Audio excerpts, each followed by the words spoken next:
Bonjour à toutes et à tous. Merci d'être venus si nombreux pour assister à cette conférence organisée par l'IFI, l'Institut de Haute Finance, dans le cadre de ce que l'on appelle IFG Live, c'est-à-dire les rendez-vous de l'IFG.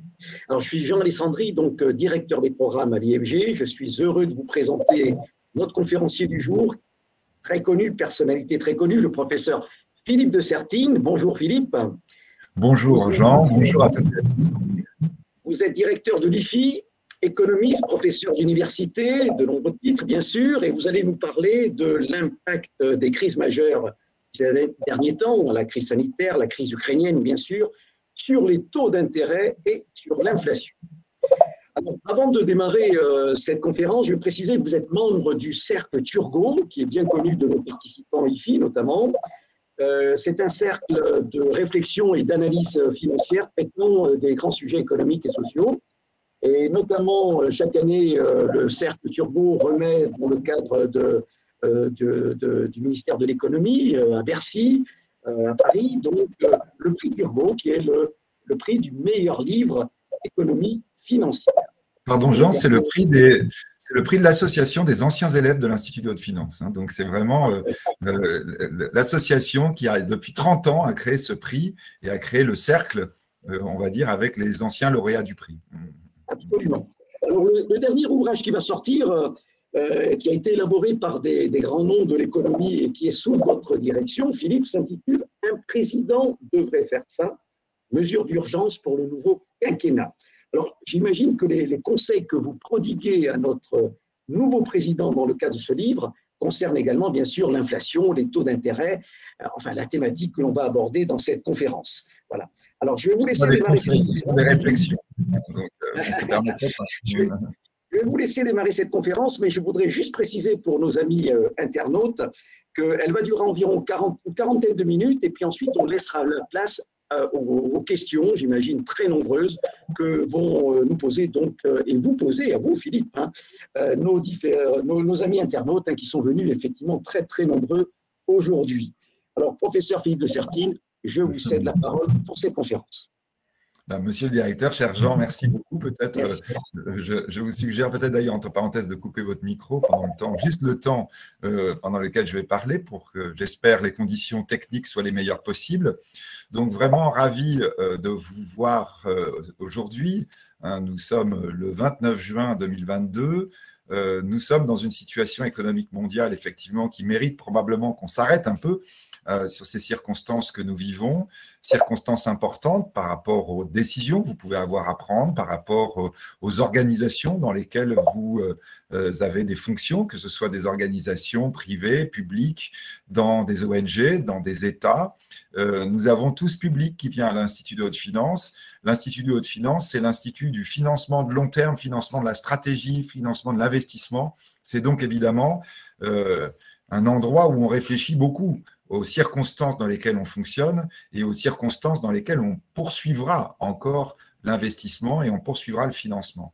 Donc évidemment, lorsque nous sommes en train d'évoquer la période actuelle, probablement que le mot premier qui vient à l'esprit, celui d'ailleurs, entre parenthèses, qui est le plus prononcé, le plus recherché pour tous les opérateurs de marché actuellement, c'est le mot inflation, avec toutes les conséquences qui peuvent en découler.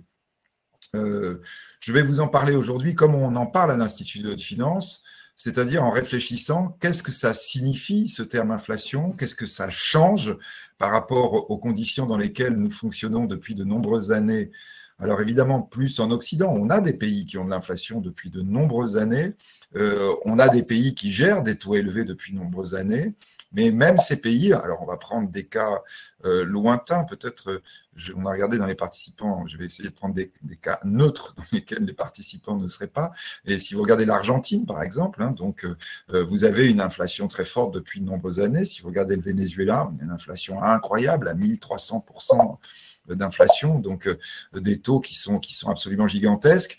Bon, Venezuela, peut-être, évidemment, là, on est dans des conditions extrêmes, mais si vous regardez l'Argentine ou d'autres pays d'Amérique latine, donc je le répète, évidemment, on a des pays en Afrique, on a même des pays en Europe sur lesquels on a beaucoup plus d'inflation que ce que nous pouvons connaître actuellement en France ou dans les pays occidentaux. Néanmoins, ce n'est pas pareil de gérer l'inflation quand vous êtes les seuls ou d'être dans un contexte mondial inflationniste. Je crois que vraiment, on doit bien comprendre que tout le monde est impacté par cette nouvelle donne, par ces nouvelles conditions qui sont des conditions économiques, des conditions financières, des conditions de marché qui bouleversent complètement les repères qui étaient les nôtres jusqu'à maintenant. Vraiment point tout à fait capital à avoir à l'esprit, parce que ça signifie en effet que, en quelque sorte, les réflexes acquis, l'expérience que vous pouvez avoir doit être oubliée. C'est même pas qu'elle va être inutile, mais c'est qu'elle peut même être dangereuse.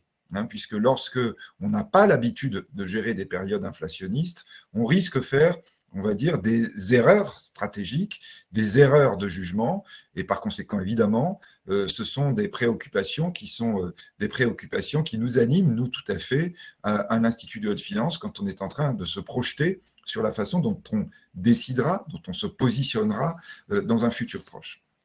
Alors, donc, vraie première grande question, cette inflation que nous connaissons, est-elle structurelle ou conjoncturelle? On sait d'ailleurs que cette question, en réalité, anime, je dirais, la communication des grandes banques centrales, en particulier de la Banque centrale américaine et de la Banque centrale européenne, depuis de longs mois. L'hypothèse, et quand je dis l'hypothèse, c'est peut-être aussi le vœu des grandes banques centrales, était que cette inflation ne soit que conjoncturelle. C'est-à-dire qu'elles proviennent de plusieurs chocs que je vais évoquer tout à l'heure, mais qu'on peut évidemment sans peine identifier, c'est-à-dire le choc autour du Covid et du confinement, et le choc maintenant de la guerre en Ukraine menée par la Russie. Ces chocs créent des désordres sur l'économie mondiale, créent des désordres notamment sur des marchés comme le marché de l'énergie, et donc ont entraîné des hausses de prix. Et c'est là, évidemment, où on doit se poser la question, est-ce que l'inflation est structurelle ou non? C'est-à-dire, la hausse des prix provient-elle de l'inflation ou provient-elle de la pénurie? C'est pas pareil. L'inflation, effectivement, se manifeste par la hausse des prix. Mais l'inflation, c'est quoi fondamentalement? Et là, je sais que parmi tous ceux qui nous regardent, finalement, vous êtes tous beaucoup trop jeunes pour avoir connu une inflation mondiale. On va dire, la dernière fois, c'était il y a à peu près 40 ans, 45 ans, qu'on avait vraiment une inflation structurelle mondiale. Donc, même si vous avez un peu plus de 45 ans, de toute façon, vous n'avez jamais géré des organisations dans un univers pareil. Donc, c'est important de rappeler la définition. L'inflation provient de quoi? Provient d'un décalage entre la masse monétaire et la réalité de la richesse échangée. La richesse que produit une économie est nécessairement échangée. Si vous produisez quelque chose, un bien ou un service, mais que vous n'avez pas de clients, eh bien ce bien n'a pas de valeur. La valeur provient du fait qu'il intéresse d'autres humains qui en ont besoin pour leur existence, pour leur activité, pour leur loisir, peu importe. Mais à partir du moment où ils en ont besoin, la valeur se crée. Et à partir du moment où ils en ont besoin, la valeur se crée quand il y a échange. Pour qu'il y ait échange, il faut qu'il y ait évidemment un phénomène monétaire. Le phénomène monétaire, ça veut dire quoi? Ça veut dire que si vous achetez une baguette de pain, le boulanger vous donne une vraie valeur économique. Vous en avez besoin pour votre vie, vous allez manger le pain. Vous allez lui donner un billet ou une pièce, c'est-à-dire quelque chose qui n'a pas de valeur. Le boulanger ne peut rien en faire. Ça ne représente aucun élément par rapport à sa propre satisfaction de besoins humains. Donc, ça veut dire quoi, en fait, si on est en train de regarder ce qui se passe quand vous achetez un bien, quand se passe l'échange et que donc sa valeur se crée? Ça veut dire que le vendeur vous donne une vraie valeur et vous donnez une reconnaissance de dette sur cette valeur. La monnaie est une reconnaissance de dette. Vous avez reçu de la vraie valeur, vous n'avez rien donné en échange, ou plutôt vous n'avez donné en échange que cet élément symbolique qu'est la reconnaissance de dette. Cette définition est très importante parce que cela signifie quoi? Ça signifie qu'en réalité, quand on est en train d'essayer de représenter la monnaie, et donc quand on va commencer à réfléchir sur la raison pour laquelle l'inflation pourrait être structurelle, c'est-à-dire la raison pour laquelle nous pourrions avoir un problème monnaie-richesse, PIB, masse monétaire mondiale. En fait, le PIB, vous comprenez bien, la valeur, vous comprenez bien. Mais maintenant, avec ce que nous venons d'énoncer, ça signifie que s'il y a un problème, c'est donc un problème par rapport à l'émission de la dette mondiale. Lorsque nous pouvons dire que nous aurions un terrain favorable à l'inflation, eh bien, ça voudrait signifier que nous aurions, par rapport à la richesse mondiale, un niveau de dette trop élevé. Et là, lorsque je suis en train de définir les choses de cette manière, évidemment, probablement que parmi vous, un certain nombre doivent se dire, mais là, nous sommes dans une situation de déséquilibre depuis longtemps. Si on regarde ce qui se passe au moment de la crise 2007-2008 avec l'Institut de haute finance, on était à New York tous les 6 mois. On l'a suivi pratiquement en direct. Nous étions à New York au moment de la faillite de Lehman Brothers. On l'a vécu véritablement avec les participants de l'Institut de haute finance de l'époque, pratiquement en temps réel. À l'époque, on considère que cette crise financière gravissime, la plus grande crise depuis 1929, provient de quoi? Provient d'une sorte de décalage évident. 80 000 milliards de PIB mondial, de richesses créées, richesses échangées entre les humains, 140 000 milliards de dettes. On considérait donc que vous aviez un décalage trop fort entre cette masse de dettes qui, en quelque sorte, n'avait pas de contrepartie réelle. Il y avait de la dette avec pas de richesse en face. C'est ça qui peut créer de l'inflation. C'est ça qui crée la crise en 2007-2008. En 2019, la Banque mondiale alerte les grands argentiers mondiaux dans un congrès à la fin de l'année 2019, donc avant Covid, en disant « Attention, nous sommes en terrain de plus en plus dangereux », c'est-à-dire un terrain évidemment dangereux du point de vue des risques financiers, mais du point de vue du risque inflationniste, nous sommes maintenant à 92 250.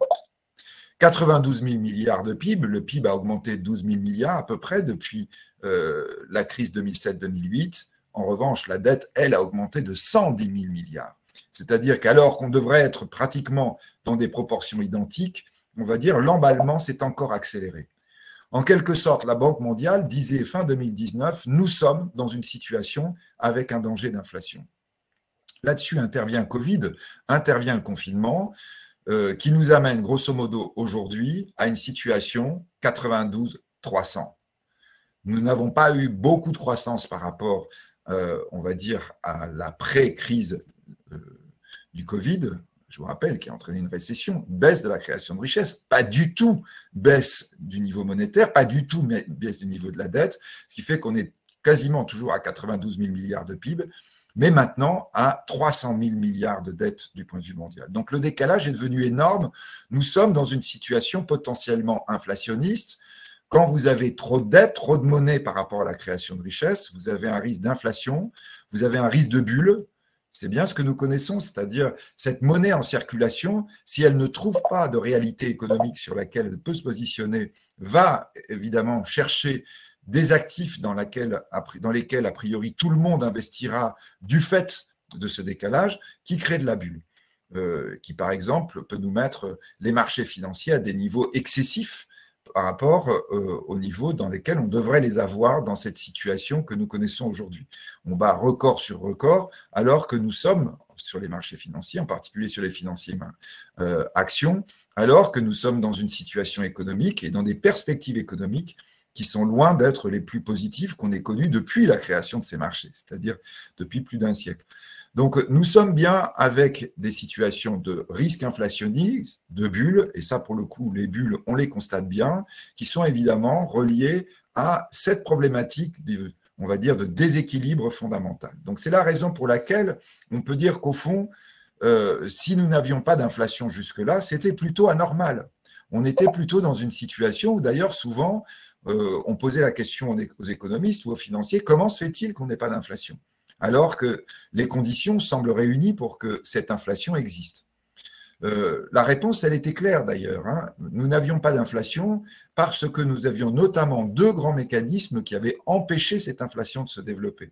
Le premier mécanisme, paradoxal, c'était la décision de baisser artificiellement les taux d'intérêt au niveau mondial, comme on ne l'avait jamais fait jusque-là, puisque nous sommes même arrivés il y a encore quelques mois, à avoir des taux négatifs pour un certain nombre d'émissions de dette. Taux négatif qui est en soi une aberration, c'est-à-dire en disant le taux négatif signifierait que l'emprunteur est rémunéré simplement du fait qu'il emprunte.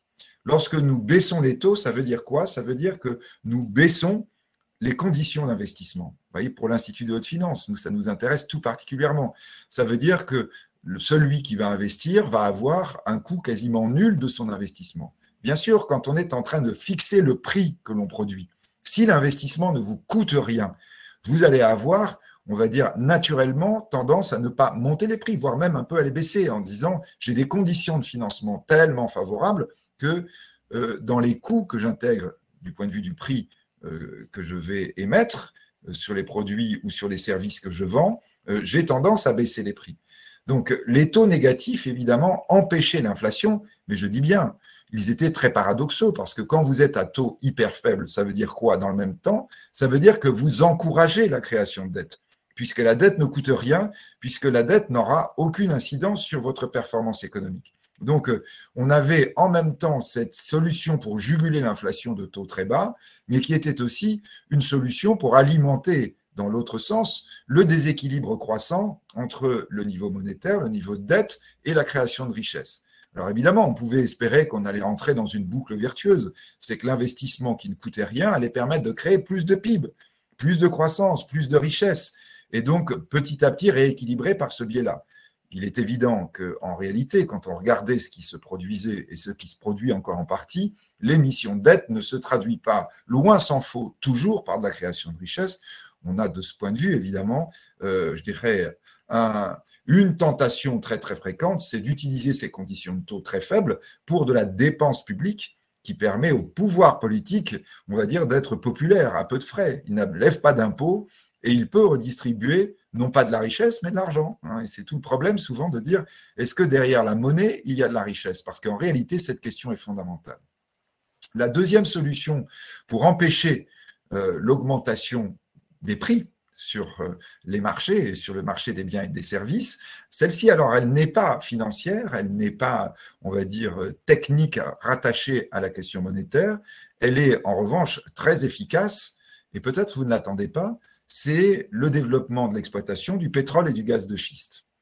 Nous avons eu, à partir des années 2012-2013, une baisse des prix de l'énergie extraordinaire, qui d'ailleurs, entre parenthèses, a déstabilisé les producteurs d'énergie, de pétrole et de gaz, dont un d'entre eux, la Russie, a manifesté très tôt, dès 2007-2008, c'est-à-dire au moment où vraiment l'énergie commence à baisser du fait de la crise économique, puis en 2014, là, pour le coup, du fait du pétrole et du gaz de schiste, la Russie avait déjà manifesté exactement par la même réaction qu'elle a adoptée en 2022, c'est-à-dire par des actions militaires agressives, en quelque sorte, prouvant la difficulté de la Russie dans le monde économique tel qu'il se définissait. La baisse de l'énergie est extraordinairement efficace contre l'inflation, puisque l'énergie est utilisée pratiquement par toutes les activités. Si vous avez votre investissement qui ne coûte rien parce que les taux sont à zéro, si vous avez l'énergie qui coûte de moins en moins cher, tous ces phénomènes tendent à faire baisser les prix de tous les produits, de tous les biens et services. Donc, on a bien un terrain inflationniste, mais on n'a pas d'inflation. Il nous reste les bulles, évidemment, qui ont tendance d'ailleurs à être encore plus fortes de ce fait, mais on n'a pas de mécanisme inflationniste. Bien sûr, ces deux éléments que je viens d'évoquer sont très importants à avoir à l'esprit, puisque nous voyons actuellement qu'ils fonctionnent évidemment dans le sens inverse. Et l'énergie et les taux d'intérêt sont en train, au contraire, de monter et donc d'alimenter l'inflation, de l'alimenter d'autant plus que jusqu'ici, ils avaient eu tendance à la freiner, répétons-le, dans un terrain qui, normalement, avait tout pour être favorable à l'inflation. Donc, nous étions dans cette situation lorsque le confinement s'arrête. Lorsque le confinement s'arrête et que nous reprenons l'activité économique mondiale, l'inflation n'est toujours pas là. Elle est même, je dirais, trop faible, voire même, entre guillemets, inflation négative. On ne va pas parler de déflation parce que le terme n'est probablement pas approprié, mais on va dire désinflation, c'est-à-dire les prix baissent. Pourquoi? Parce qu'on n'a pas encore de relance de la demande. Au début, quand on déconfine, l'économie est encore quasiment à l'arrêt.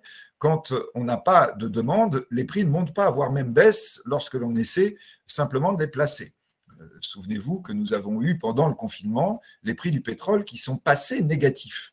C'est-à-dire que les producteurs de pétrole n'arrivaient plus à vendre l'or qu'ils avaient raffiné, qu'ils avaient extrait. Et ils avaient le problème d'une production qui continuait alors qu'ils n'avaient pas anticipé l'arrêt de l'économie. Et donc, ils cherchaient à tout prix à se débarrasser de leur stock, y compris en payant pour que les acheteurs, entre guillemets, ou en tout cas les preneurs, de ce pétrole, les en débarrassent, vident les supertankers et, on va dire, désengorgent les différents gazoducs ou oléoducs sur la planète. C'était évidemment une période tout à fait particulière pendant laquelle la planète ne consommait plus d'énergie du fait de l'arrêt de l'économie. Quand le confinement s'arrête et que l'économie repart, on va avoir là un choc de croissance, un choc terrible de croissance, parce que nous avons une remontée. Alors, j'ai utilisé un oxymore, j'en utiliserai peut-être d'autres, choc terrible, c'est-à-dire évidemment, c'est formidable d'avoir une croissance immédiate qui repart, qui est très clairement une récupération par rapport à la croissance qui n'avait pas eu lieu pendant pratiquement 6 mois ou 8 mois.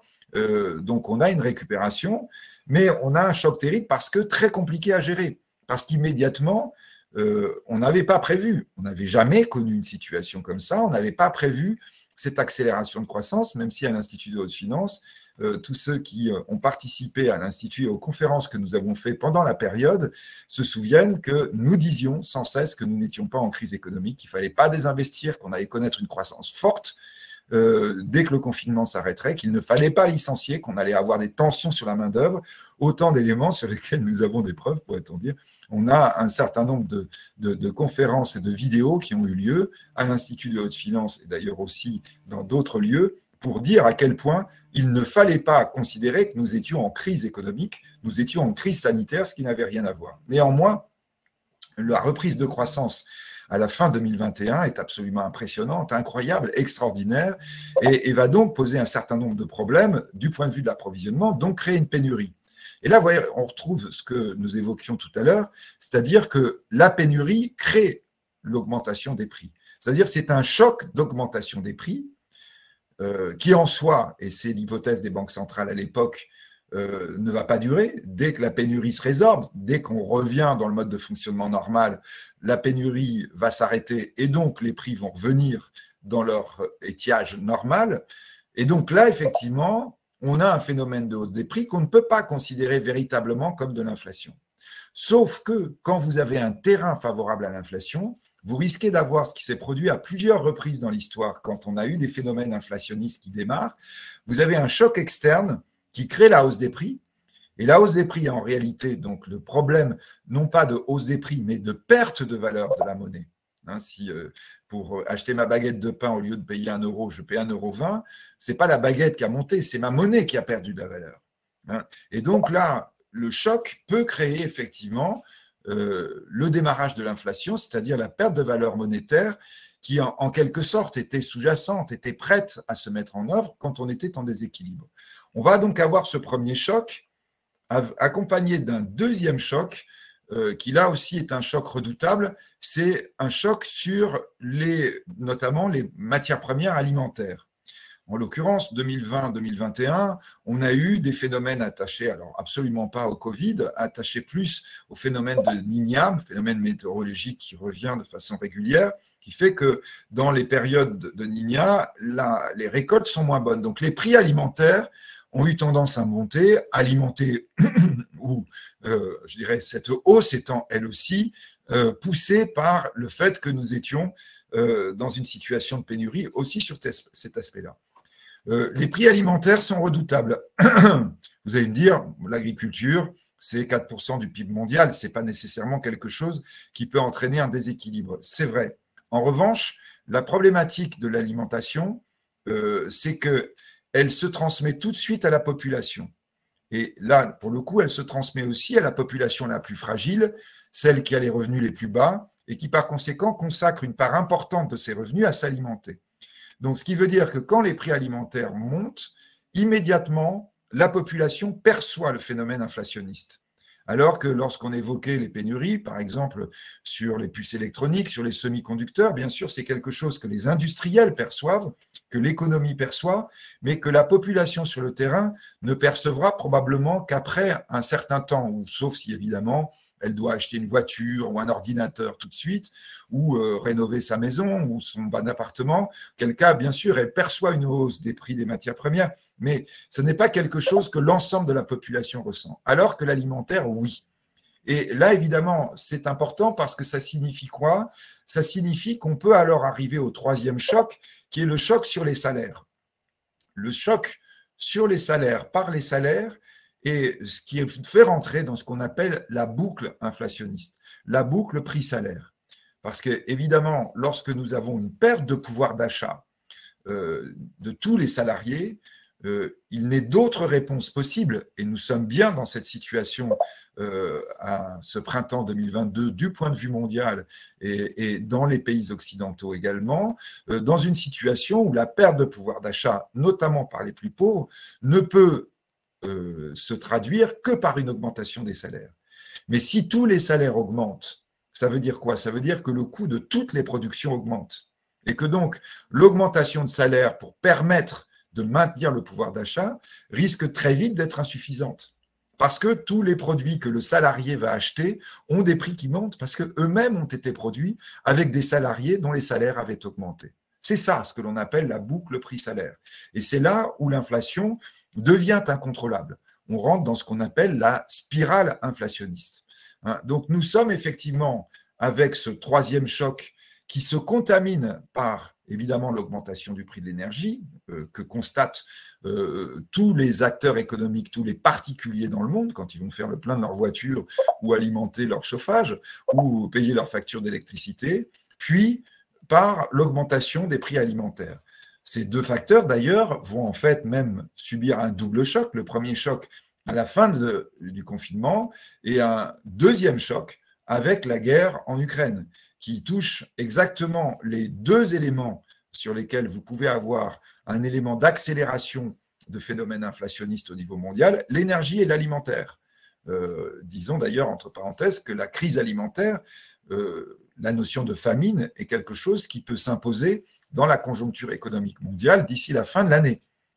Nous sommes d'ici la fin de l'année avec des tensions qui vont être fortes, quelle que soit l'évolution géopolitique, que la guerre s'arrête, que nous l'espérons, ce que nous espérons tous, ou qu'elle se poursuive, ce que nous redoutons tous. De toute façon, nous aurons un certain nombre de dérèglements d'ici la fin de l'année qui vont s'accentuer et sur le marché de l'énergie, au moment où il faudra acheter de l'énergie de façon massive pour l'hémisphère nord, qui est évidemment un moment de tension sur les prix énergétiques, et également, je dirais, des répercussions du manque d'approvisionnement, notamment en blé ou en céréales, dans ce qu'on appelle les grandes cultures, sur une grande partie de pays pauvres incapables d'assurer leur autonomie alimentaire. Donc on aura de toute façon des chocs qui vont se poursuivre dans le deuxième semestre 2022, qui, répétons-le, sont des chocs alimentant l'inflation, alimentant le processus de pénurie, le processus d'augmentation des prix, et donc enclenchant la spirale inflationniste du fait de la problématique salaire. Sur cette problématique salaire, il faut rappeler le contexte dans lequel nous sommes encore en grande partie dans l'ensemble des pays riches et en partie aussi dans un certain nombre de pays émergents. C'est le problème de pénurie que nous évoquions tout à l'heure, mais appliqué également à la main-d'œuvre. Là aussi, c'est quelque chose évidemment que, je dirais, l'économie mondiale et qu'un certain nombre de pays, dont la France d'ailleurs, ne connaissait pas depuis des années, voire des décennies, pour la France peut-être depuis plus de 50 ans, c'est-à-dire ce que signifie le plein emploi. Le plein emploi est l'idéal quand on est en période de chômage et où nous avons des problèmes sociaux parce qu'un certain nombre de personnes dans la population ne trouvent pas d'emploi et donc n'ont pas de situation stable pour pouvoir exister, pouvoir se nourrir et doivent simplement compter sur les subsides de la communauté à laquelle ils appartiennent, que ce soit l'État ou, quand l'État ne le peut pas, des communautés familiales, des communautés sociales, des communautés villageoises, etc., qui peuvent subvenir aux besoins de ceux qui n'ont pas de travail. Mais à l'inverse, le plein emploi est aussi compliqué, parce que le plein emploi signifie qu'on ne trouve pas les besoins humains qui pourraient correspondre à la croissance, à l'augmentation de PIB. Nous revenons toujours à la question qu'on évoquait tout à l'heure. Pour rééquilibrer le système, il est absolument nécessaire de créer de la valeur. Cette création de valeur suppose des ressources humaines. Lorsque nous sommes en plein emploi, nous ne les trouvons pas. Et lorsque l'on est en plein emploi, ça signifie quoi? Ça signifie que du coup, apparaît dans les problèmes, dans les temps de pénurie de main-d'œuvre, une concurrence pour récupérer la main-d'œuvre. La concurrence, elle se traduit toujours de la même façon quand vous êtes en pénurie, dans n'importe quelle situation de marché, quel qu'il soit. La pénurie se traduit par une augmentation des prix, en l'occurrence une augmentation des salaires.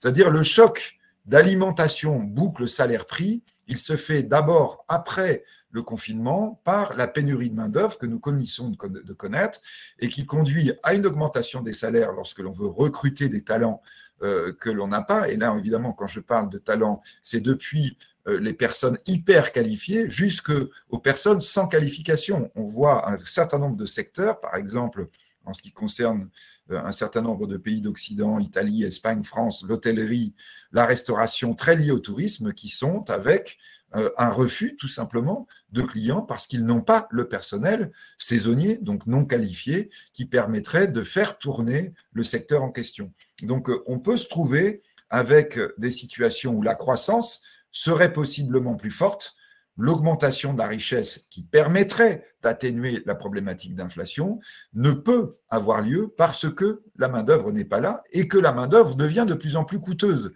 C'est-à-dire, vous voyez bien le cercle vicieux dans lequel on est. On ne peut pas produire de richesse parce qu'il n'y a pas de main-d'œuvre. En revanche, on doit augmenter le salarié parce que sinon, je risque d'être débauché, de le voir débauché par mon concurrent. Et lorsque vous augmentez les salaires alors que l'activité n'a pas changé, ça signifie que vous faites de l'inflation, puisque pour exactement la même activité économique, vous utilisez plus de monnaie. Alors, vous voyez, dans un cadre comme le nôtre ce matin, on peut dire ça. Au grand public, il n'entend pas, et même à la télévision, lorsque vous allez dire ça, mais augmenter les salaires alimente l'inflation, parce que on utilise plus de monnaie alors qu'il n'y a pas de création de richesse supplémentaire. Il est évident que c'est quelque chose d'inaudible, et on le comprend bien, parce que le salarié, s'il n'est pas augmenté, voit son pouvoir d'achat baisser. Il continue à produire la même richesse. En revanche, il n'a pas la même rémunération en contrepartie. On est dans une situation impossible. Et donc, c'est la raison pour laquelle, évidemment, on se retrouve dans un mode de fonctionnement sur lequel on a un vrai risque d'être finalement dans une sorte de situation très compliquée à gérer. Alors, l'autre facteur fondamentalement dangereux de l'inflation, par rapport à cette sorte de, évidemment, risque social très important, rappelons évidemment que le printemps arabe, par exemple, s'est déclenché par un phénomène inflationniste beaucoup plus faible que celui qu'on connaît aujourd'hui, et a conduit pratiquement à renverser tous les régimes politiques sur le pourtour méditerranéen. Donc, c'est un risque social extrêmement important, absolument prioritaire, auquel les différents États du monde doivent répondre en urgence et devront le faire dans les mois qui viennent. Mais le deuxième danger lorsque vous avez l'inflation, c'est le danger associé à l'épargne, associé à l'investissement. Et là aussi, évidemment, à l'Institut de finance, ça nous intéresse beaucoup. On va dire que si vous voulez, pour reprendre des exemples historiques, très européens, mais quand même très parlants, parce que tout le monde s'en souvient, la révolution de 1789 en France suit de très mauvaises récoltes en 1788, une augmentation énorme du prix du pain, une inflation incroyable qui fait que les gens n'avaient plus à manger. Et donc, vous avez une révolte comparable au printemps arabe que j'ai évoqué qui va renverser le régime politique de l'époque. Mais lorsque vous avez une hyperinflation, ça veut dire que votre monnaie se dévalue, ça veut dire que vous êtes en train de faire disparaître l'épargne. C'est l'économiste John Keynes qui avait résumé cela en disant l'inflation, c'est l'euthanasie du rentier. Eh bien ça, c'est aussi ce qui se passe par exemple de l'Allemagne immédiatement après la Première Guerre mondiale. En 1933, les historiens l'ont démontré, l'essentiel des personnes qui ont voté pour Adolf Hitler et le nazisme étaient des épargnants ruinés dans les années 20. Donc on ne doit pas plaisanter non plus avec ce deuxième risque, ce risque d'autant plus fort que, évidemment, il cisaille les mécanismes d'investissement. C'est-à-dire, en clair, il conduit à avoir une logique d'investissement qui essaie de se tourner vers le non monétaire. Investir, c'est utiliser sa richesse en monnaie, mais donc avoir le risque de voir sa monnaie dévaluer lorsqu'on la confie à quelqu'un d'autre.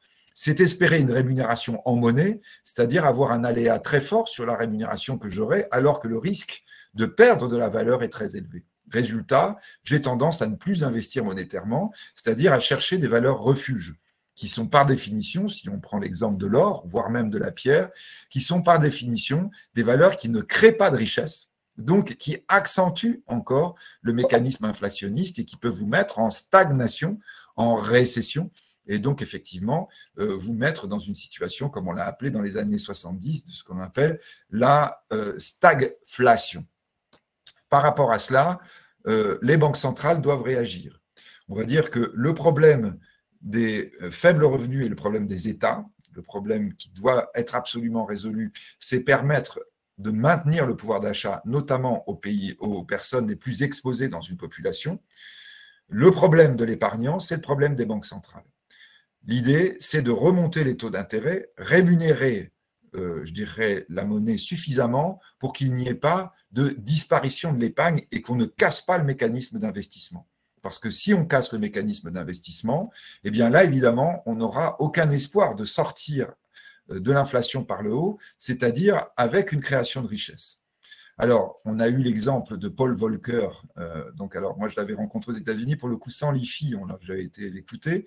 Paul Volcker, qui est décédé en 2019, était considéré comme le banquier central qui avait vaincu l'inflation à la fin des années 70. Entre parenthèses, il était très révéré pour ça, mais dans les fin des années 70 ou 80, il était honni pour ça, puisqu'il avait passé les taux à 20% avec une inflation à 13% à l'époque. Donc là, on est évidemment dans une situation où, en fait, vous risquez de créer une récession. C'est exactement ce que peuvent faire aujourd'hui les banques centrales, en particulier la Banque centrale américaine, lorsqu'elle est en train d'augmenter fortement ses taux. Mais en disant, je dois sauver la problématique investissement, la problématique épargne avant tout. C'est-à-dire toucher le fond du lac, comme disait Keynes toujours lorsqu'il évoquait les problèmes d'inflation, en disant qu'on doit donner un grand coup de pied par l'investissement.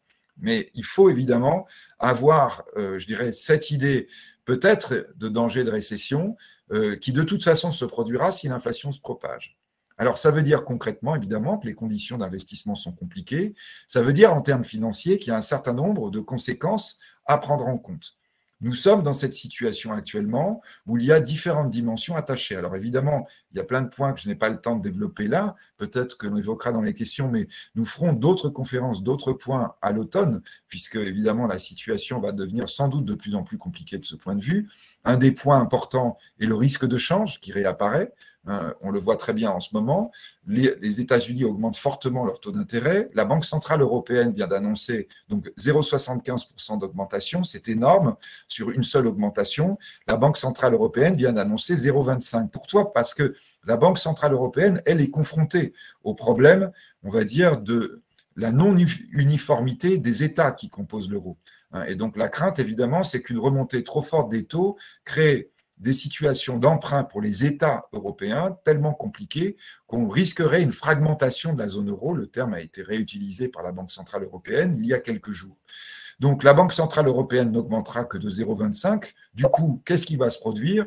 On a un risque fort d'avoir une réévaluation du dollar par rapport à l'euro, ce qui en soi est un phénomène inflationniste dans la zone euro, puisque nous achetons par exemple notre énergie en dollars. Donc, ce qui signifie que rien que par la parité euro-dollar, on aurait une augmentation des coûts de nos achats énergétiques. Donc, on aura ces problèmes sous-jacents qui vont se produire. Mais nous allons avoir tout de suite un certain nombre de questions qui vont se poser, et pour les entreprises de finance, du fait de l'inflation et de l'augmentation des taux. Alors, pêle-mêle, en allant vite, si on regarde ce que ça signifie. Par exemple, l'inflation signifie qu'on doit avoir une politique complètement différente de celle qu'on avait jusque-là dans la gestion du cash. Le cash est dangereux puisque le cash disparaît avec l'inflation. Donc ça signifie par exemple que quand on est en train de regarder comment une entreprise ne va pas être en difficulté de trésorerie, elle a besoin de cash. Mais à ce moment-là, quand elle a besoin de cash, elle est en train de perdre de l'argent du point de vue de l'inflation. Donc on va être à l'affût d'outils qui permettraient, d'outils qu'on avait un peu abandonnés, qu'on ne regardait plus. Alors nous, on continue à en parler à l'Institut de haute finance, mais tout d'un coup, ils deviennent importants, c'est-à-dire des situations dans lesquelles vous cherchez un placement de trésorerie qui, malgré tout, est liquide, mais qui vous permet de lutter en partie, parce que jamais vous n'arriverez à lutter complètement, uniquement sur la trésorerie, sur les problématiques d'inflation. Donc là, on doit être inventif, on doit créer des nouvelles approches, par exemple sur ces problématiques de cash, par exemple sur ces problématiques, on va dire, de arbitrage entre le risque, la nécessité d'avoir de la liquidité et le risque fort aussi d'avoir des pertes de performance très fortes du fait de l'inflation et du fait, on va dire, d'une diminution de la réalité de la valeur encaissée par la monnaie. Nous avons un problème également dans toute la sphère financière. La sphère financière se retrouve d'une part à gérer ces problématiques d'augmentation des taux, donc à gérer la manière dont on va rémunérer la dette par rapport aux fonds propres, la manière dont on doit continuer les arbitrages entre les types de dettes court terme, les types de dettes long terme. Donc, on a vraiment des moments où on peut avoir des tensions étranges entre de la dette court terme et de la dette long terme, qui sont toujours des moments dangereux du point de vue des phénomènes d'investissement, mais aussi arbitrer par rapport aux situations dont nous héritons. Si l'on regarde par exemple toutes les structures financières, les banques ou les assurances ont aujourd'hui une énorme partie de leur bilan qui provient d'une période dans laquelle les taux étaient bas. Donc ce qui signifie quoi? Ce qui signifie que si les taux montent, et les taux sont en train de monter, les produits nouveaux proposés sur les marchés sont des produits à taux beaucoup plus forts, ce qui dévalue d'autant les produits détenus dans les actifs bancaires. Nous avons actuellement, par exemple, lorsque les banques doivent se dessaisir de prêts qu'elles ont accordés à des prix bas, même à des très bonnes signatures, d'énormes décotes. Parce que celui qui va prendre leur place, évidemment, aura des encaissements, par exemple, à 2%, avec une inflation à 5, 7. Ça signifie qu'il perd moins 4, moins 5, moins 6 tous les mois. Et donc, par conséquent, il n'a aucun intérêt à se substituer à la position de prêteur. Mais si la banque vendeuse n'a pas le choix parce qu'elle a besoin de liquidité, et là encore, avec l'inflation, on peut avoir des ralentissements de la liquidité puisque la liquidité devient dangereuse. La banque doit vendre à tout prix. Elle va être obligée de brader son actif. Elle va le vendre beaucoup moins cher que le prêt qu'elle avait accordé. Et donc, cette perte, elle doit l'intégrer tout de suite à l'intérieur de son bilan. Elle doit l'intégrer à l'intérieur de ses fonds propres. Si elle a des fonds propres suffisants, évidemment, ils sont réduits d'autant, mais avec une pression par rapport à la rentabilité attendue sur ses activités futures. Si elle a des fonds propres limites, elle doit très rapidement pratiquer une augmentation de capital. C'est le cas également pour les assureurs, ce qui est très compliqué évidemment à gérer quand vous êtes dans une période de tension, de perte de rendement et d'augmentation des risques sur votre bilan. C'est compliqué de faire venir des actionnaires nouveaux quand on leur explique que le bateau est avec un certain nombre de difficultés. Donc là, ça veut dire quoi? Bien sûr, ça veut dire qu'on est aussi dans des situations où on peut avoir des revirements très importants sur, je dirais, les propriétés de grandes structures financières. Exactement comme les produits financiers que l'on revend peuvent subir une forte décote dans la période que nous connaissons et que nous allons connaître, de la même façon, on peut avoir des restructurations dans les capitaux des grandes structures financières qui se feront avec des coûts très élevés pour, par exemple, les actionnaires anciens ou, on va dire, les partenaires anciens. C'est le contexte dans lequel nous sommes et nous allons être de plus en plus. Alors, ce que je disais tout à l'heure en introduction est important. Ce contexte est un contexte de changement de paradigme très important, on va dire très fondamental. L'Institut de haute finance ne va cesser de vous présenter ça pendant toute son année. Nos enseignements sont autour de ces notions-là. Ce changement de paradigme signifie qu'il va falloir gérer différemment, signifie que des opportunités vont apparaître. Mais ces opportunités vont supposer effectivement qu'on ait parfaitement intégré ce qui est en train de se produire et la manière dont on va devoir y réagir. Je crois que tout ce contexte est celui dans lequel nous allons travailler, nous, et nous travaillons à l'Institut de haute finance, le contexte dans lequel vous tous qui êtes en train de nous écouter est celui dans lequel vous travaillez, mais dans lequel vous allez travailler de plus en plus. Je le répète, pour votre grande majorité, vous ne mesurez pas complètement ce que cela signifie. C'est normal, on va dire, du sommet des plus grandes organisations et des États jusqu'aux particuliers. Tout le monde aujourd'hui est surpris par ce changement de paradigme et souvent démuni. Le but de l'Institut de haute finance, c'est fournir les outils pour répondre à ce type de défi. En attendant, je vais utiliser le terme de répondre, nous allons peut-être passer à la phase de questions-réponses justement par rapport à celle que vous avez posée. On a un petit peu de temps, pas peut-être trop pour répondre à toutes les questions, mais en tout cas pour apporter quelques réponses. Jean, c'est vous qui allez vous faire, on va dire, le héros avec le relais. Merci Philippe. Effectivement, de nombreuses questions sont déjà arrivées pendant votre intervention. Alors, il y a Ahmad qui nous posait la question suivante, l'impact de l'accroissement des taux d'intérêt, notamment sur les pays africains. Qu'est-ce que ça va enclencher? Je crois vraiment qu'on doit comprendre que nous avons une agitation très très forte au niveau de la finance mondiale. Donc, ce qui signifie quoi? Ce qui signifie aussi pour les pays africains que, d'une part, évidemment, actuellement, la dette est beaucoup plus rémunérée en dollars quand vous émettez de la dette aux États-Unis que n'importe où ailleurs dans le monde, que par conséquent, vous avez des mouvements de capitaux très profonds qui ont lieu pour s'adapter aux nouvelles conditions que nous sommes en train d'évoquer.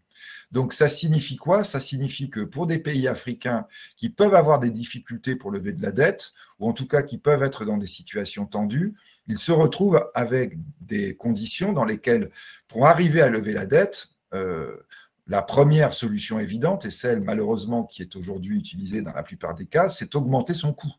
C'est-à-dire, je dois attirer les investisseurs avec une augmentation du coût de la dette. Et auquel cas, on rentre dans la mauvaise spirale qu'on évoquait tout à l'heure, c'est-à-dire évidemment, je dirais, une rémunération beaucoup plus forte au financement, donc une marge plus faible restant à l'entreprise, donc un attrait à l'investissement plus faible. En ce qui concerne les États, ça signifie aussi une difficulté plus forte à se financer et donc un risque de réduction d'un certain nombre de services publics du fait d'un manque de financement.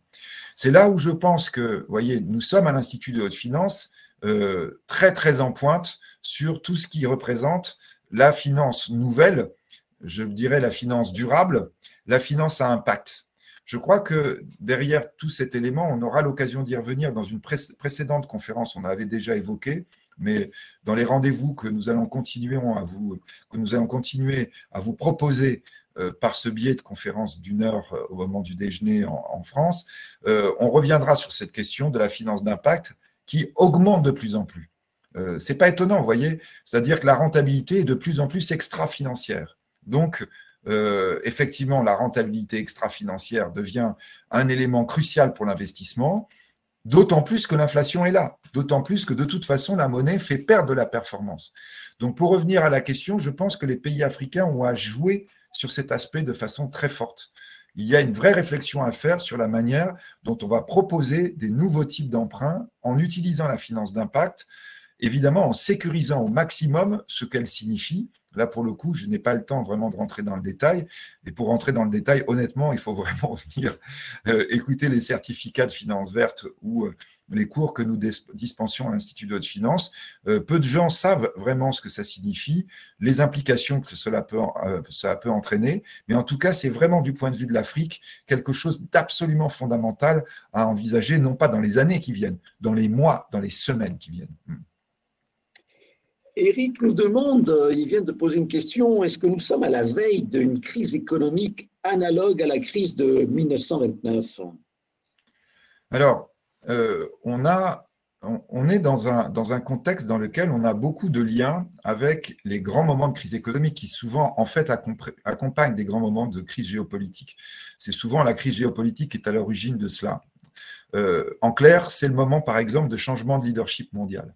Nous sommes à un moment où la Chine monte, les États-Unis déclinent. De façon plus large, l'Asie est devenue première zone de production mondiale, de richesse, alors que pendant pratiquement 6 siècles, ça a été l'Occident. Donc on est dans un moment où typiquement il y a des risques économiques. Pourquoi? Parce qu'on a ce problème de décalage. La richesse n'est plus produite au même endroit, alors que souvent la monnaie, la dette, est produite toujours à l'endroit où autrefois on produisait de la richesse. Donc, ce qui crée les grandes crises, ce qui crée les grands cracks, ce qui crée les guerres. Donc, très clairement, on est dans une situation de turbulence. Néanmoins, à la différence de 29, par rapport à ce que je viens de dire, et à la différence de beaucoup de cas dans l'histoire qui pourraient être comparables, nous sommes aussi avec un énorme changement de modèle économique qui est provoqué par d'énormes avancées de la science, et qui est obligatoire du fait du dérèglement climatique, ce dont ont conscience, on va dire, toutes les populations humaines. Et donc, ça veut dire quoi? Ça veut dire que par rapport à 29, on est dans une situation dans laquelle, entre guillemets, nous n'avons pas le luxe, nous n'avons pas le temps, si vous me permettez vraiment cet oxymore, quand on va dire luxe, de se payer 20 ans de crise. On doit avoir un changement de modèle beaucoup plus rapide. Et en fait, ce que l'on voit actuellement, c'est que les chocs successifs vont plutôt dans ce sens-là. Et sont là aussi, en manipulant l'oxymore, des catastrophes providentielles qui ne font qu'accélérer en fait la mutation. Donc, on va dire que ce que l'on voit actuellement, c'est plutôt une migration accélérée de la monnaie, accélérée de la valorisation sur des nouvelles créations de valeur. Alors que quand vous êtes dans une crise comparable à 29, on est avec un effondrement des valeurs et, on va dire, aucune zone qui en profite, à part des valeurs refuges, mais qui ne créent pas de richesse. Ce n'est pas le cas aujourd'hui. on voit vraiment des activités qui augmentent en valeur de façon très forte et en accéléré au fur et à mesure que, en quelque sorte, les tensions externes sur le modèle ancien se font de plus en plus vives. Donc je pense que, oui, évidemment, il y a des craintes par rapport au contexte de 29, et non, fondamentalement, on est dans un contexte totalement différent. Jean-Claude nous posait depuis le début une question sur, certainement vous y avez répondu pendant votre intervention, mais peut-être repréciser un petit peu les choses, sur l'augmentation donc, des taux d'intérêt. Est-ce que ça va freiner l'inflation? Est-ce que ça va créer une récession? Donc, la seule solution lorsqu'on rentre dans la spirale inflationniste, c'était ce qu'on disait tout à l'heure, c'est une augmentation très forte des taux pour sauver l'épargne et sauver l'investissement.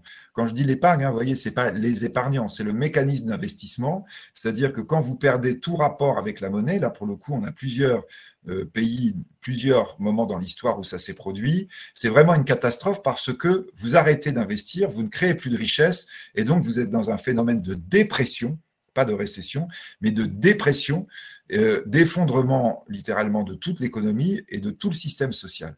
Donc, je parlais de l'Allemagne des années 20 qui a connu ce moment-là, mais même la crise de 29 a conduit à un phénomène de dépression. Lorsque vous augmentez fortement les taux, vous allez avoir un phénomène récessif, puisque dans ce cas-là, vous rendez cher l'investissement. Et donc, vous allez avoir un frein très fort donné aux mécanismes de développement. En revanche, en redonnant confiance à l'épargne et aux mécanismes monétaires, dans ce cas-là, vous pouvez avoir très vite le coup de pied au fond du lac de Keynes. Alors que d'ailleurs, entre parenthèses, les États peuvent accompagner pour autant qu'ils le puissent. Puisqu'évidemment, la condition pour laquelle l'État va pouvoir le faire, c'est qu'il ne soit pas trop sensible, trop victime de l'augmentation des taux. En clair, qu'il ne soit pas trop surendetté lui-même. Mais lorsque on est dans une situation comme celle-là, c'est la relance de l'investissement à partir du moment où la confiance dans la monnaie revient qui est la vraie solution. Je le répète, elle passe par un moment récessif. C'est exactement ce qui est en train de se profiler aux États-Unis en disant on espère un rebond rapide. Alors, on n'a plus Paul Volcker. Jay Powell est probablement moins, on va dire, sûr ou en tout cas moins ferme sur ses positions qu'aurait pu l'être Paul Volcker à l'époque. Néanmoins, dans la Fed, on voit bien, puisque la Fed est en fait un peu comme la Banque centrale européenne, le rassemblement des patrons des 12 grandes Fed américaines. Et donc, on voit bien que le consensus maintenant est à cette nécessité absolue d'avoir, je dirais, un maintien de l'épargne. C'est toujours pareil. Vous voyez, l'effondrement de l'épargne, ce qu'on disait tout à l'heure, c'est un risque politique extrêmement grave. Et aux États-Unis, on le mesure très bien par rapport à ce qui s'est passé avec Donald Trump et à la fin. Ce qui est en train de sortir, c'est-à-dire que Donald Trump aurait pu être associé, je mets encore du conditionnel, à l'attaque sur le Capitole. On n'est pas loin, c'est-à-dire les épargnants ruinés sont aussi des gens très, très compliqués à gérer d'un point de vue politique. Donc, on ne plaisante pas non plus avec ça, comme on ne plaisante pas, évidemment, avec la perte de pouvoir d'achat des personnes les plus pauvres. Donc, il y a vraiment un arbitrage à faire. Oui, récession, mais pas dépression. Loïc nous posait la question suivante. Il se demande si les taux d'inflation qui sont communiqués, notamment par le gouvernement, sont fiables. Est-ce qu'on ne cacherait pas certaines choses? Non, pas cachés, mais les taux sont sous-estimés, notamment en France. Parce que dans les pondérations qui sont faites, vous allez avoir des éléments qui jouent beaucoup sur la perception de l'inflation, notamment autour du logement. Donc, on a des perceptions d'inflation qui sont plus fortes et on va dire le calcul qui, par sa pondération des différents éléments, va atténuer, on va dire, la représentation de l'inflation. Donc, vous pouvez avoir effectivement une inflation qu'on peut considérer comme un peu ou plus élevée que celle qui est communiquée officiellement. Mais c'est celle que, de toute façon, ressentent les acteurs économiques. Et donc là, par rapport à ça, évidemment, c'est quelque chose que, au fond, les acteurs économiques perçoivent bien par eux-mêmes. En revanche, j'insiste sur le fait que si vous avez des perspectives d'investissement, les taux d'intérêt sont incroyablement négatifs actuellement. C'est-à-dire qu'évidemment, ça ne durera pas et ça va se combler très très vite. Mais si vous avez des taux à 2, à 2,5 et une inflation officielle à 5,5 qui peut être à 6 ou à 7, vous êtes avec des taux à moins 3, moins 4 qui sont incroyables. Et vraiment, donc ça signifie qu'on doit investir très vite. Je dirais les banques savent qu'elles vont perdre de l'argent de ce point de vue, mais on est bien dans le mécanisme pour essayer de casser à terme l'inflation, c'est-à-dire pousser un investissement productif au plus vite. Je dirais, vous êtes toujours là dans cette espèce d'effet ciseau qu'il faut éviter à tout prix, relancer l'investissement, relancer la création de valeur, qui est la seule solution pour sortir de l'inflation. Peut-être pour bien rebondir sur ce que je disais tout à l'heure par rapport à la question sur la problématique africaine, la création de nouvelles valeurs de ce point de vue est vraiment quelque chose sur lequel il faut aller, parce que là, on aura une possibilité d'effet multiplicateur beaucoup plus fort probablement que ce qu'on connaissait avant. Vous ne pouvez pas dire qu'une voiture vaut plus cher si vous la construisez pareil qu'avant, parce que là, vous dites c'est un phénomène inflationniste, c'est ma monnaie qui s'est dépréciée. En revanche, si vous inventez un moyen de se déplacer qui n'émettrait plus de gaz à effet de serre, vous pouvez dire là que la valeur est beaucoup, beaucoup plus forte. Et donc, vous allez avoir une sorte de légitimité de votre création de valeur que, on va dire, l'humanité ne considère pas comme un phénomène inflationniste. On est en train de changer de valeur parce qu'on est en train de répondre à un besoin fondamental de l'humanité que l'on émette moins de gaz à effet de serre, qui est probablement le besoin, on va dire, le plus important que l'on puisse avoir aujourd'hui à satisfaire. Donc là, il y a une migration naturelle qui peut se faire et qui est un phénomène formidable en termes de perspective pour la désinflation. Dieudonné se pose la question sur les crypto-monnaies. Quel est l'impact et le rôle des crypto-monnaies dans ce contexte?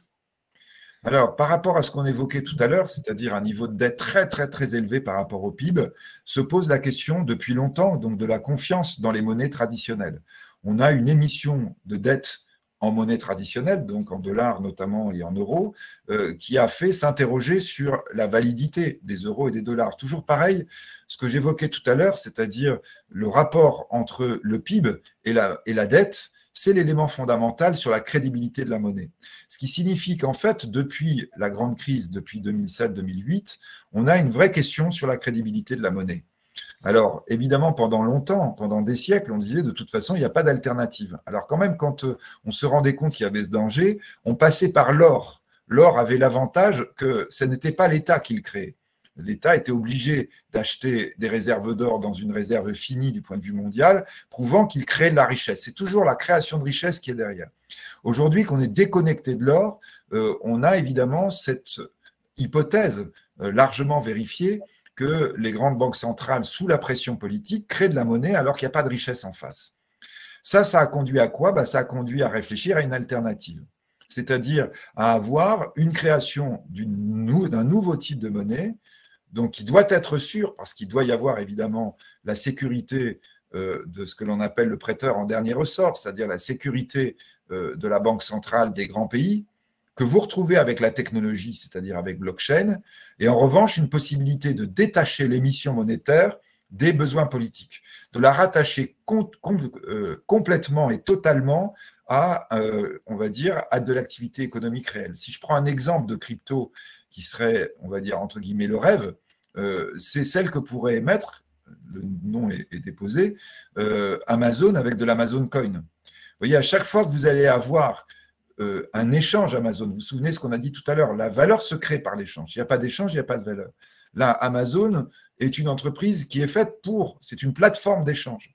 Donc, si elle émet de la monnaie à chaque fois qu'il y a de l'échange, elle corrèle complètement l'émission monétaire à de l'échange de valeur. Donc là, évidemment, vous êtes avec quelque chose qui, en théorie, est complètement l'idéal d'une monnaie. D'ailleurs, pour vous dire, du point de vue de la recherche, nous, ce sur quoi on a commencé à réfléchir, c'est OK, c'est tellement l'idéal que ça va se produire à un moment donné.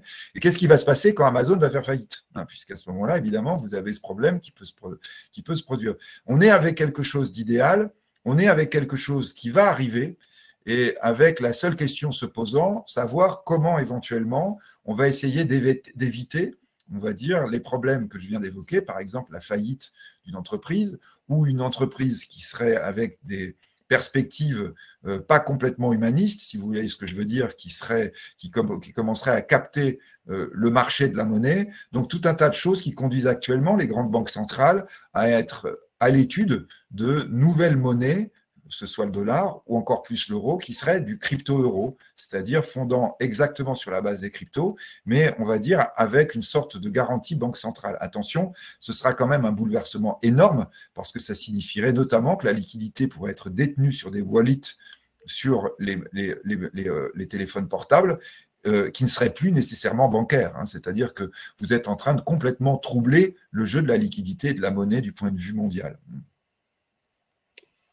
On va prendre encore deux ou trois dernières questions. Peut-être, Jean, nous avons un certificat crypto blockchain à l'Institut à l'IFG. Hein. Donc, c'est quelque chose sur lequel on travaille, nous, depuis très longtemps. On est allé, alors vous me direz d'ailleurs, hein, je sais pas forcément, on est bon en théorie, pas forcément en pratique. Dès 2010, on était à la maison du Bitcoin avec les gens de l'Institut de finance quand on était à New York, qui était juste à côté de Wall Street.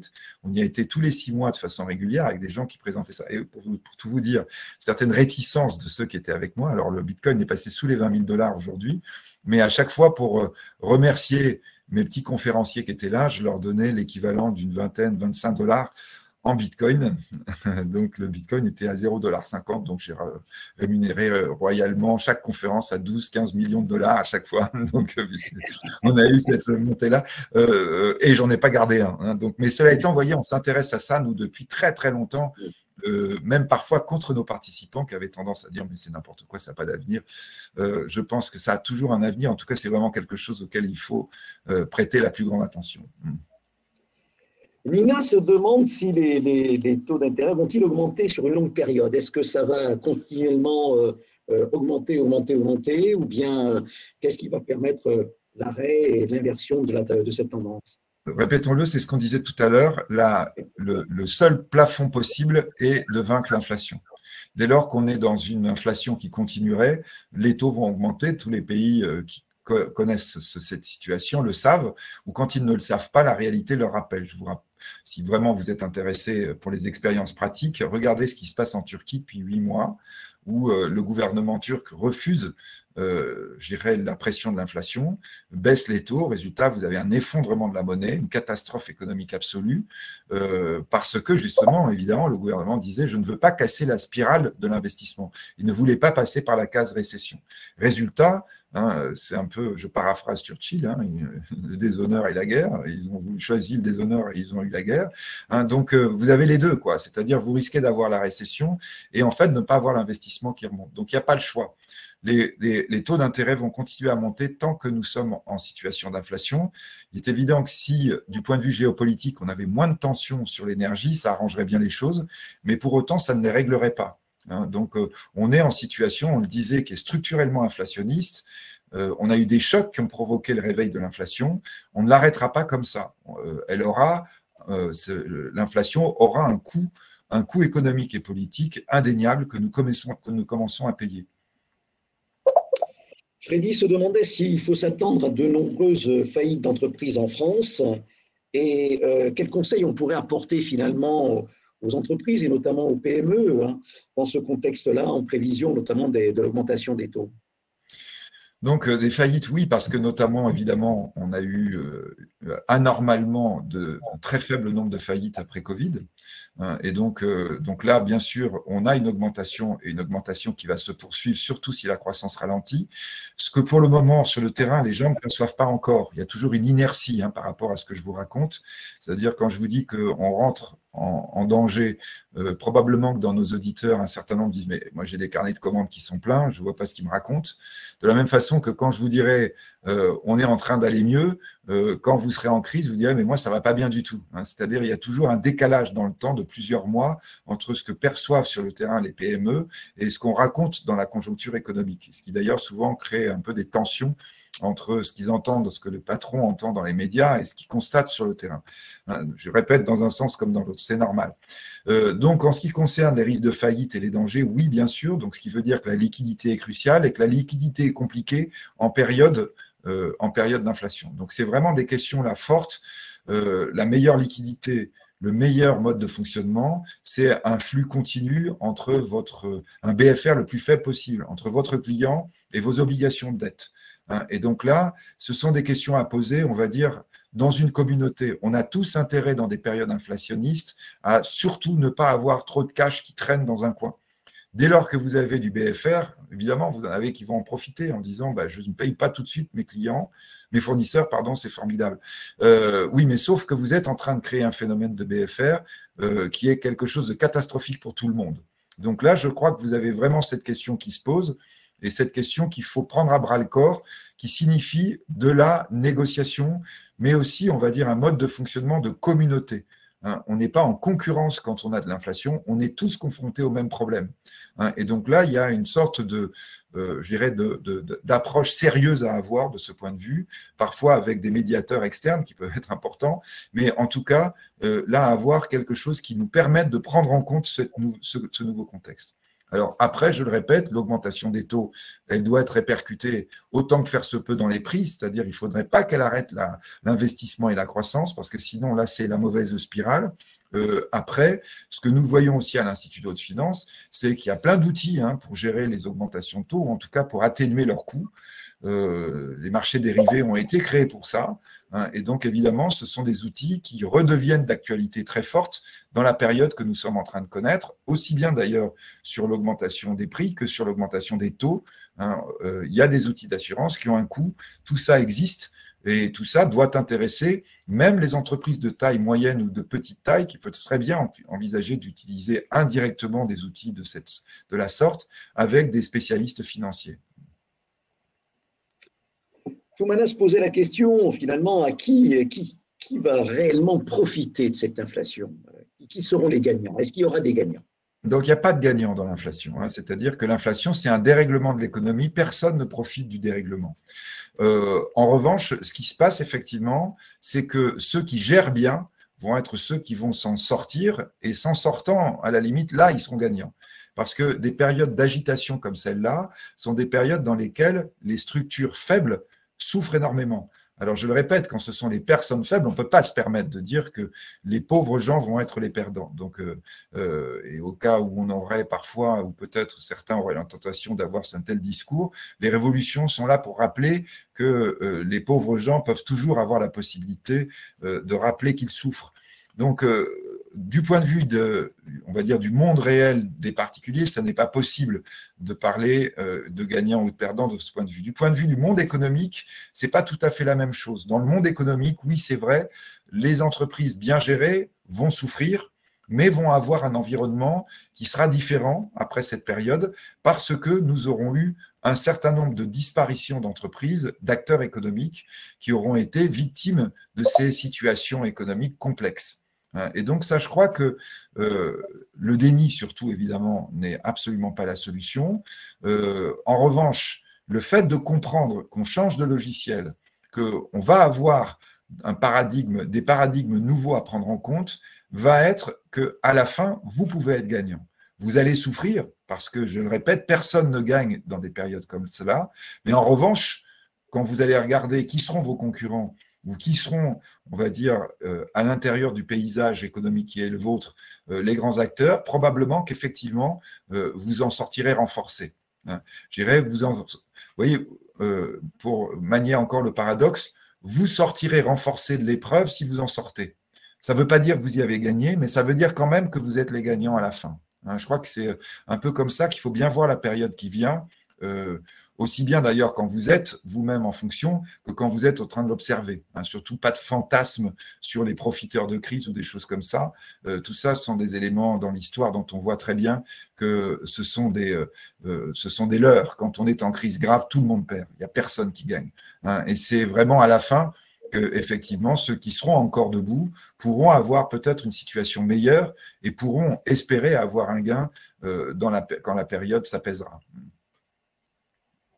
Une question de Michel qui nous pose la question suivante. Face à l'inflation, peut-on dire que l'intervention de l'État français n'est pas finalement trop intrusive avec toutes les aides alimentaires, essence, etc. Et quels en seront les effets sur le plan social et économique? Le but de l'intervention de l'État depuis le début, c'est empêcher la spirale salaire-prix. C'est-à-dire quand vous faites des primes, sur le carburant ou sur l'alimentaire, ce que je vous disais tout à l'heure, ce n'est pas par hasard du tout si c'est sur des facteurs qu'on a eu des primes en France, vous essayez d'empêcher la boucle salaire-prix. Évidemment, le gouvernement français y a d'autant plus intérêt que nous sommes un pays très endetté et donc, sachant que la boucle salaire-prix entraînera automatiquement une augmentation des taux, le gouvernement sait qu'il en sera, entre guillemets, la victime principale. Alors attention, évidemment, c'est le paradoxe, c'est-à-dire pour empêcher la boucle salaire-prix, il accepte de payer lui-même les prix, la différence de prix, notamment sur l'énergie, sur l'électricité par exemple, ce qui va lui conduire à avoir une dépense, donc une dette supplémentaire. Il fait le pari, évidemment, donc, qui peut être 2 fois perdant, hein, parce que si l'inflation part, on aura eu l'augmentation de la dette et on aura en plus, évidemment, l'augmentation des taux encore plus forte. Donc, la raison pour laquelle on a eu ces mesures, c'est en espérant, je dirais, une problématique temporaire.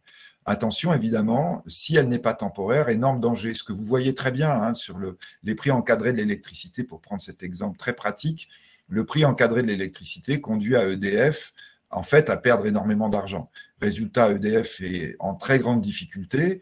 On parle de nationaliser EDF, c'est-à-dire peut-être 10, 12, 15 milliards de dépenses. Et puis après, une fois qu'on nationalise EDF, un énorme programme de réfection des centrales, ce qui évidemment à la fin coûtera très très cher en termes de finances publiques. Et donc là, on peut très bien avoir en fait je dirais, une sorte de retour de bâton qui soit très négatif. Mais pour empêcher la spirale inflationniste, les mesures prises avaient pour but de ne pas se communiquer à l'augmentation des salaires. Dès lors qu'on voit maintenant le SMIC, les pensions, les retraites, tout qui va augmenter, on peut effectivement redouter qu'en fait, on soit dans la boucle d'ores et déjà et que là, les primes, effectivement, ne servent à rien, que la seule solution soit l'augmentation des prix. Et là, effectivement, on est dans la spirale que j'évoquais tout à l'heure. Bien, mon cher Philippe, je pense qu'on va peut-être arrêter là. Il y a eu de nombreuses questions, il y en a d'autres, effectivement, et je veux vous dire que vous avez certainement convaincu l'un de nos internautes, Souleymane, qui se posait la question si l'IFI avait un programme en finance internationale. Voilà, et il est intéressé par cette formation et il est prêt à s'y inscrire. Donc... Et je crois que les réponses, alors, ce n'est pas forcément le but, parce que dans les auditeurs, nous avons des gens qui suivent l'IFI ou des anciens, mais enfin, c'est vrai qu'évidemment, les réponses complètes, vous les aurez dans nos programmes, hein, ça c'est évident. Absolument. On fait très attention à ce que nos programmes suivent sans arrêt, on va dire, la façon dont l'environnement international évolue. L'actualité, absolument. Ça, c'est extrêmement important de le préciser. C'est vrai, on ne peut que demander à nos amis internautes, effectivement, s'ils sont vraiment intéressés par toutes ces questions, et bien de venir nous rejoindre sur le programme IFI, notre programme master que nous avons en partenariat avec l'Université Paris 1 Panthéon-Sorbonne. Effectivement, donc nous avons d'ailleurs un lancement en ce moment, hein, notamment avec une modalité 100% online. Voilà, ça c'est, et avec tous nos experts qui répondront bien sûr à toutes nos questions.